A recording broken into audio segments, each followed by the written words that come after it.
రేపు అనగా 25వ తేదీ అక్టోబరు 2025వ తేదీ శనివారం పూట రాబోతున్నటువంటి నాగుల చవితి వివరాలు చెప్పమని అడుగుతున్నారు. నాగుల చవితి అనేటటువంటిది సంతానము కలగనటువంటి వారికి సంతానాన్ని ఇచ్చేది, దానితో పాటుగా సంతానానికి రక్షణ కలగజేసేటటువంటిది.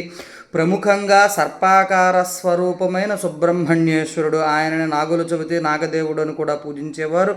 రకరకాలుగా ప్రాంతీయ ప్రకారములుగా చెప్పబడుతూ ఉన్నది. ఆయన చరిత్రని 3 రకాలుగా విభజించి చెబుతారు. ప్రాంతీయ పరములుగా ప్రముఖంగా నాగుల చవితి అనేటటువంటిది ఒక రైతు తన యొక్క పొలంలో దుక్కు దున్నుతున్న సమయంలో పుట్టయందు ఉన్నటువంటి పాము పిల్లలని తనకి తెలియకుండా ఆ దుక్కుతో దున్నడం వలన అవి కాలగమనంలో అవి మరణించడంతో ఆ పాము శాపం ఇచ్చింది, నీ పుత్రుడు గనక పుడితే వెనువెంటనే అతడికి కూడా రక్తం కక్కుకుని చచ్చిపోతాడు అనేటటువంటి విషయాన్ని చెబితే అతడు ప్రాధేయపడగా క్షమించమని కోరగా నాగుల చవితి నాడు వచ్చేటటువంటి కార్తీక మాసంలో 4వ రోజు వచ్చే చవితి నాడు నన్ను పూజించిన ఎడల, నా పుట్టకి పాలు పోసిన ఎడల నీకు సకల శుభాలు కలుగుతాయి, నీ పుత్రుడు కలుగుతాడని ఒక చరిత్ర ఉంది. 2వది వచ్చేసరికి సుబ్రహ్మణ్యేశ్వర స్వామి ధర్మపరాయణుడు అయి సమస్త జగత్తు యందు కూడా తపోనిష్టతో ఈ రోజు నుంచే పుట్టగా అనగా పుట్ట ఆకార స్వరూపంగా మారింది కూడా స్వామివారు తపశ్శక్తితో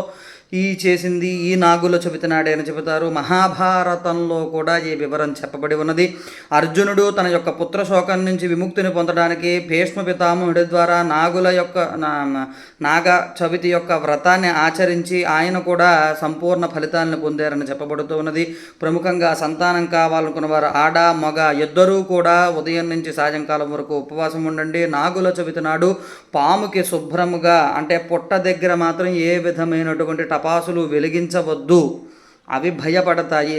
సరీసృపాలు పాకేటటువంటి జీవుల్ని ఎప్పుడు ఇబ్బంది పెట్టకూడదు. గుడ్లు పెట్టడం ఇలాంటివన్నిటివి కూడా చాలామంది చేస్తున్నారు. అటువంటి వైపరీత్యములను మాత్రం చేయవద్దు. 3వ విషయం వచ్చేసరికి ప్రతి ఒక్కరూ కూడా ఆచారయుక్తంగా గిల్లినటువంటి వాటినే తింటారు, తరిగిన కూరలను కూడా తినరు. ఉపవాస దీక్షను ఆచరించండి. ఆ సుబ్రహ్మణ్యేశ్వరుడు అనుగ్రహంతో పుత్రపౌత్ర వృద్ధిని సంపూర్ణంగా పొందండి. ఇట్లు మీ భరద్వాజ శర్మ, కామాక్షి సనాతన పీఠము.